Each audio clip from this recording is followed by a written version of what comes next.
Halo semuanya, selamat datang di video pembelajaran hari ini. Saya Amalia Prihasti akan membahas dua materi yang penting, yaitu karakteristik pembelajaran yang berhasil dan pembelajaran abad 21.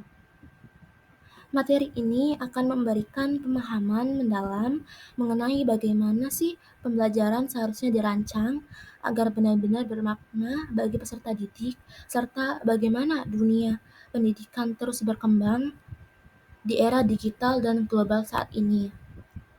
Saya harap penjelasan dalam video ini dapat memberikan wawasan baru dan menjadi bekal yang bermanfaat dalam praktik pendidikan sehari-hari. Mari kita mulai dengan materi yang pertama. Sebelum masuk ke pembahasan inti, saya akan terlebih dahulu menyampaikan 9 konsep dasar yang menjadi fondasi dalam memahami pembelajaran.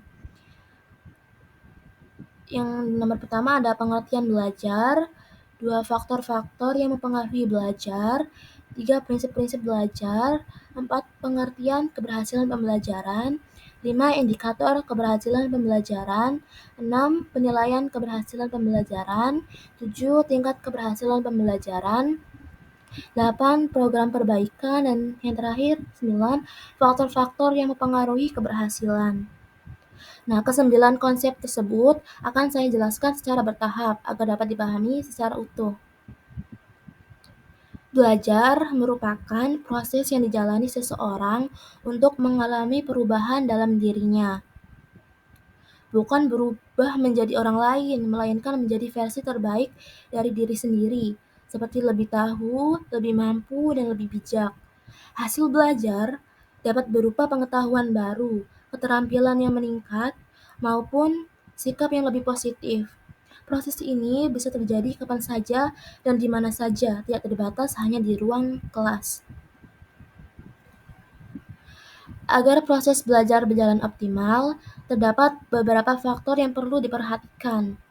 Faktor yang pertama adalah faktor internal, yaitu kondisi fisik dan mental peserta didik.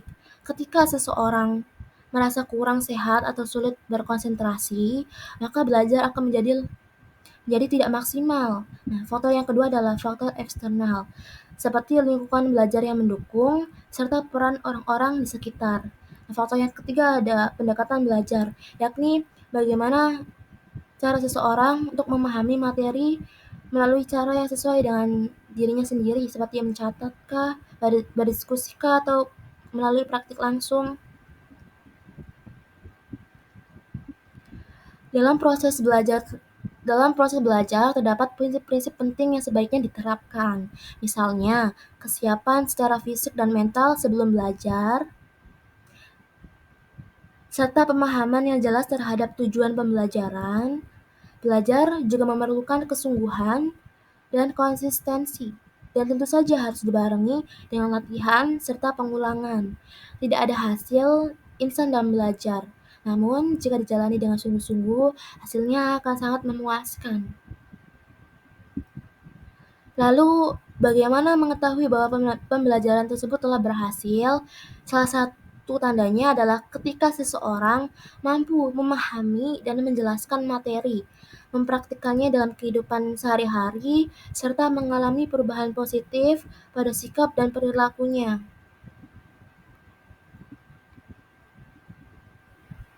Keberhasilan ini juga dapat dilihat dari berbagai indikator, antara lain kualitas penyampaian materi pembelajaran, pencapaian kompetensi peserta didik, keterlibatan siswa dalam proses pembelajaran, kepuasan orang tua, serta dampak jangka panjang bagi masyarakat.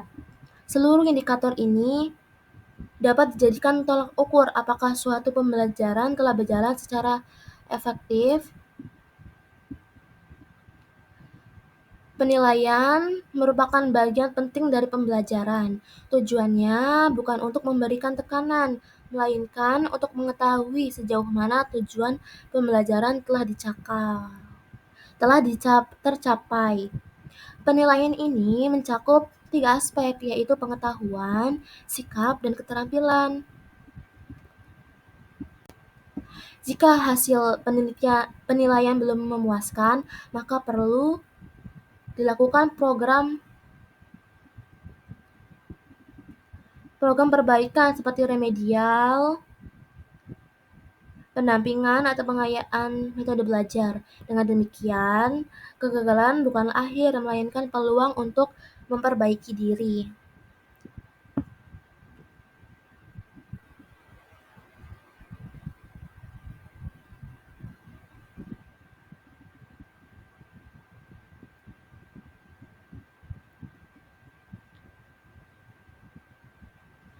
Keberhasilan pembelajaran dipengaruhi oleh banyak hal, tidak hanya dari peserta didik, melainkan juga dari guru yang memiliki kompetensi dan kemampuan dalam memilih metode yang sesuai.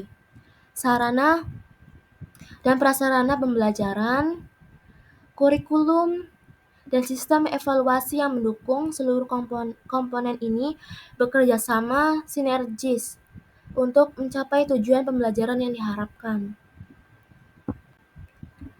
Jadi dengan demikian, pembahasan mengenai karakteristik pembelajaran yang efektif. Intinya, belajar adalah proses yang terencana untuk menghasilkan perubahan positif. Proses ini memerlukan kesiapan, motivasi, dukungan, serta evaluasi yang berkelanjutan. Semoga penjelasan ini dapat memberikan pemahaman baru dan mendorong semangat untuk terus belajar. Selanjutnya, saya akan melanjutkan ke materi yang kedua, yaitu pembelajaran abad 21. Pada sesi ini, saya akan membahas materi yang kedua mengenai pembelajaran abad 21. Seiring dengan kemajuan teknologi dan perubahan zaman, dunia pendidikan juga mengalami transformasi. Pembelajaran di abad ke-21 menuntut setiap pihak, baik guru maupun siswa, untuk lebih adaptif, kreatif, dan terampil menghadapi berbagai tantangan yang kompleks. Ini ada peta konsep pembahasan yang akan dibahas dalam materi ini, yaitu pengertian pembelajaran abad 21, kriteria pembelajaran abad 21, karakteristik guru abad 21, karakteristik siswa abad 21, tantangan pembelajaran abad 21, solusi pembelajaran abad 21. Nah, untuk pengertian pembelajaran abad 21 adalah pembelajaran abad 21 merupakan model pembelajaran yang berbasis teknologi. Seiring dengan pesatnya perkembangan teknologi saat ini, perkembangan tersebut mendorong berbagai inovasi, termasuk dalam hal penilaian atau asesmen. Pada dasarnya, pembelajaran abad ke-21 menandai pergeseran paradigma pendidikan, di mana kurikulum yang diterapkan mendorong sekolah untuk mengubah pendekatan pembelajaran dari yang berpusat pada guru (teacher-centered) menjadi berpusat pada siswa (student-centered). Kriteria pembelajaran abad 21. Terdapat beberapa kriteria penting dalam pembelajaran abad ke-21, yaitu yang pertama ada keterampilan 4C, critical thinking, creativity, communication, dan collaboration. Yang kedua, pembelajaran berbasis peserta didik atau student centered. 3, pembelajaran berbasis masalah dan proyek. 4, penggunaan teknologi secara optimal. 5, sikap reflektif. 6, pembelajaran kolaboratif. Dan ketujuh, pembelajaran berbasis asesmen autentik. Karakteristik guru abad 21. Guru pada abad 21 diharapkan memiliki karakteristik berikut. Yang pertama, belajar sepanjang hayat. 2, melek teknologi. 3, fasilitator, motivator, dan inspirator. 4, mampu menggali dan menggambarkan potensi peserta didik. Kelima, kreatif dan inovatif. 6, kompeten dalam komunikasi dan kolaborasi.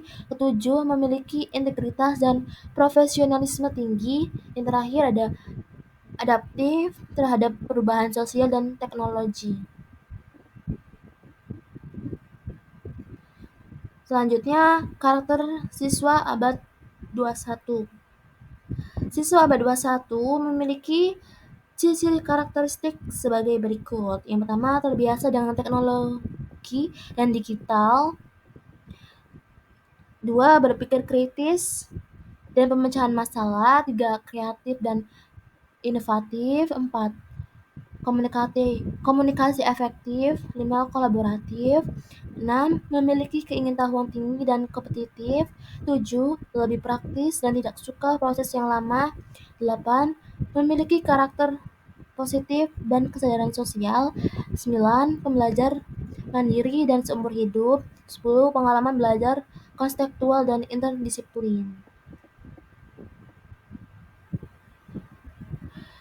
Beberapa tantangan yang dihadapi dalam pembelajaran abad 21 adalah antara lain, yang pertama ada adaptasi terhadap kemajuan teknologi, kesenjangan akses pendidikan, pengembangan keterampilan abad 21, dan tantangan yang terakhir perubahan kurikulum dan metode pembelajaran.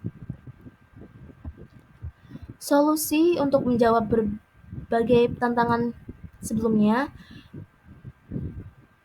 solusi yang dapat diterapkan antara lain sebagai berikut, yaitu yang pertama, melalui pengembangan keterampilan 4C, pemanfaatan teknologi digital, pembelajaran berbasis proyek dan masalah, mempromosikan interaksi tatap muka dan kolaborasi sosial, pengembangan literasi media dan evaluasi informasi, pendekatan pembelajaran yang dipersonalisasi, dukungan kesehatan mental dan kepuasan tertunda, dan ada yang terakhir solusinya pengembangan profesional guru.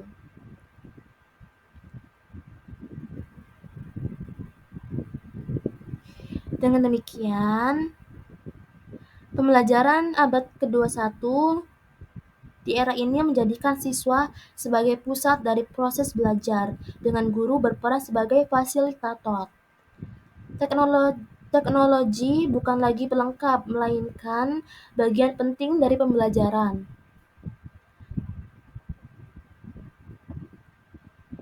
Demikianlah pembahasan saya pada video pembelajaran kali ini mengenai karakteristik pembelajaran yang berhasil dan pembelajaran abad 21. Dari materi yang telah disampaikan, kita bisa memahami bahwa pembelajaran yang baik adalah pembelajaran yang mampu memberikan dampak nyata bagi siswa serta menyesuaikan diri dengan perkembangan zaman. Semoga materi ini tidak hanya menambah wawasan, tetapi juga dapat diterapkan dalam praktik pendidikan sehari-hari. Terima kasih telah menyimak video ini sampai selesai. Sampai jumpa di video pembelajaran berikutnya.